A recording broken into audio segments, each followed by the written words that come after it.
A new study by Lawn Starter has found that the top 5 dirtiest cities in America are run by Democratic mayors. I would have never guessed it. Obviously, it's a surprise. What? It's not like we brought this up when we talked to Roland Martin, which was a fantastic, friendly conversation. Sweet guy. Shout out to him for being here. I respect the fact that he showed up.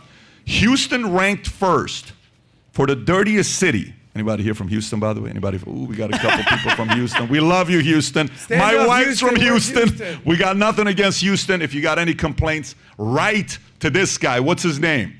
Let's see. It's Jessica. Jessica Chasmer is writing this article. Houston is the dirtiest city, followed by Newark, San Bernardino, Detroit, and Jersey City. These cities were measured across 4 categories: pollution, living conditions, infrastructure, and consumer satisfaction. Houston was rated as the dirtiest city and ranked 3rd on pollution, 4th on poor living conditions, and 12th on infrastructure, and 34th on consumer satisfaction. Virginia Beach, the cleanest city in the country, is ran by Republican Mayor Robert Dyer. The city ranked 149th on pollution and 132nd on consumer satisfaction. Tom, why would this be a factor for cleanest and dirtiest cities ran by Republican or Democrat? What do they have to do with it? I think when you go to a world of entitlement and you're not allowing, look, when business invests, what do? They build a building, they build areas around the building, you're investing in it. And when you take a look at all these things, this is the outcome of entitlement. Houston, I think, and Rob, you could find this, is like #1 in worst traffic in America. Poor infrastructure investment. They managed to pass Los Angeles, which has had like the World Cup of bad traffic. 4 or 5 freeway. Oh my gosh, it's incredible. And what this is, if you fail to invest in the infrastructure and you're just running on tax the rich and entitlement, you're not really improving the condition of the city. And this is what you get. This is the outcome. And you go down all these lists that people say this, and this, and they say, wow, take a look at this. And I don't think it's a coincidence that it's, Democrat, administrations doing this. You think dirty has to do with politics? You think dirty has to do with Democrat and Republican? For crime, I understand when we're talking crime, 27 out of 30, because we talk about the fact that you're funding into. So let me ask you a different question. What can a mayor do to make their city cleaner? What can a mayor do? What policies can a mayor come up with to make their cities cleaner? When you enable entrepreneurship and you enable job creation, people have jobs and you're going to reduce homelessness. So anybody that's been to San Francisco sees what the outcome of chronic homelessness looks like. In LA, you get people off the streets. And you have the ability to reinvest in schools, and you have the opportunity to do this.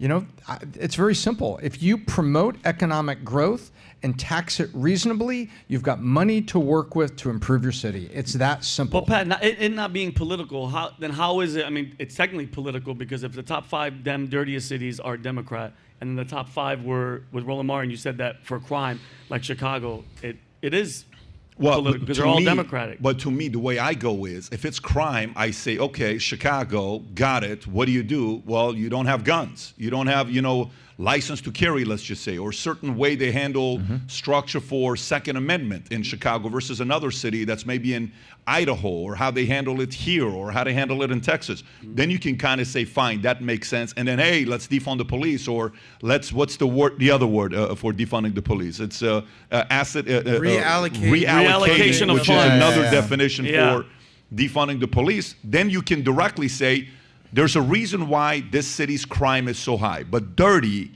is what? What policies cause a city to be cleaner? What policies? Yes, please.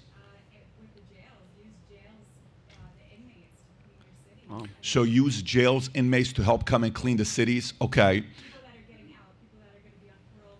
So leverage them to come in and help clean the cities? That's the part, but I wonder if it's on the people, if it's on the mayor. I mean, obviously, the leader of the city has to figure out a way to make it cleaner. But what policies do you come up with? Is it, like how many of you guys have a city where if you get caught loitering, there's a ticket to it? There's littering? Littering. No, like you're what do you call it? Yeah, littering. Littering. Yeah. When you're littering, there's a ticket to it. Do you guys? Is that 100%. But so what you're saying is, Pat, just like the meter maids, why not have people like on the street? Like I know Los Angeles has safety ambassadors. They don't have guns or anything. They just kind of like if there is like somebody yelling or there's an argument, they come to kind of. I was hoping to solve all the problems on today's podcast. We're failing right now, guys. Just so you know. Well, I have an idea. Well, why don't we get Mayor Pete, who's the mayor of South Bend, Indiana, now the Department of Transportation. Yeah. Okay. Yeah. I think there's a new top dirtiest city in America right now, Yeah. East Palestine, Ohio. Yeah. So I know they're dealing with a lot with that. I don't think there's any simple fix. Here's what I do know. What do you think the biggest city in the country that voted Republican in the last election, Trump? What do you think the biggest city was? Anyone? 200 people here? Nobody's got a big city that you think voted? So there's 0 big cities that have voted Republican. 0. The top 50. So, think about even the reddest states. Alabama, okay? What's the capital of Alabama? Birmingham, Democrat. Texas, Dallas, Democrat. Go down the list. We all know the Republican states. We know the red states, okay? But the bigger the city, the more people, the more liberal they tend to be, the more open they are to new ideas. Now, some of it is a little ridiculously far-fetched, but the more conservative the cities, the more that they're kind of like, let's just stay how things are. So I think the bigger the city gets, the more likely it is to have a Democratic mayor. So that's a different conversation though. So let's finalize this topic and let's go to the next one. Here's what I would say. I think it is a cultural thing. By the way, I don't have like the solution or the answer to it. Did you guys see what happened at World Cup when Japan came and played, what they did afterwards? Did anybody see the clips right afterwards, what happened? Did you see this or no? They cleaned all this bleachers. They cleaned fans. Yeah. They cleaned everything after themselves, and you're like, wow. Yeah. So then other countries who were playing, they were kind of like, let's do the same thing as well. And it became like a cultural thing for us to clean up. There they go. And you're like, wow, this is not what we do in Germany, or this is not what we do in US, or this is not what we do in such and such. And other people started picking it up. I don't know. I think if somebody from the top is speaking about it, you definitely can do something about it. The whole San Francisco story. Have you guys been to San Francisco lately or not? Who's from San Francisco, actually? Anybody from San Francisco? Have they started cleaning up San Francisco? Can you say it louder to the people in the back that can't hear you? Hell no. And he's from San Francisco, right? So just 10 years ago, babe, when was it you and I went to San Fran? We'd go there regularly. Was that 8 years ago, 10 years ago, 5 years ago? Yeah. And then we went when we went to Napa. We went when we went to Napa. You're right, yes. And AIG, I remember that. And the place, well, by the way, great meeting it was there. So the place was cleaned. And you look forward to going to San Francisco. Versus today, you go to it. We were there. I'm like, what the hell is going on? Look at this. Yeah. This does not look like San Francisco. It looks like a complete different city. The responsibility is on the mayor. I guess one of the things could be said is, what is the standard that you take with homelessness? What is the standards that you take with fines?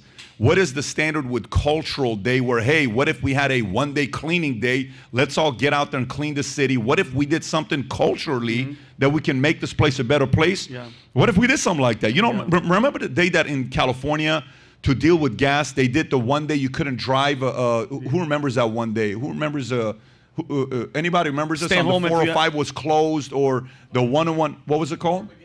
Carmageddon. Yeah. How long ago was that? Like 2013 when they did that, and it was one day. Everybody took a break, and it was one way of doing this.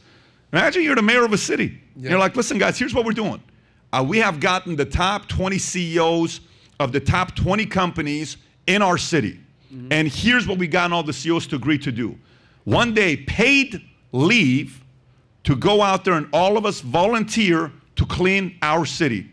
Wouldn't that be a sick idea if somebody did that? Who would vote for that, by the way? How many guys would be like, yeah, I'm okay with going out there supporting it? I think it's something like that they got to do to clean their cities. So if you like this clip and you want to watch another one, click right here. And if you want to watch the entire podcast, click right here.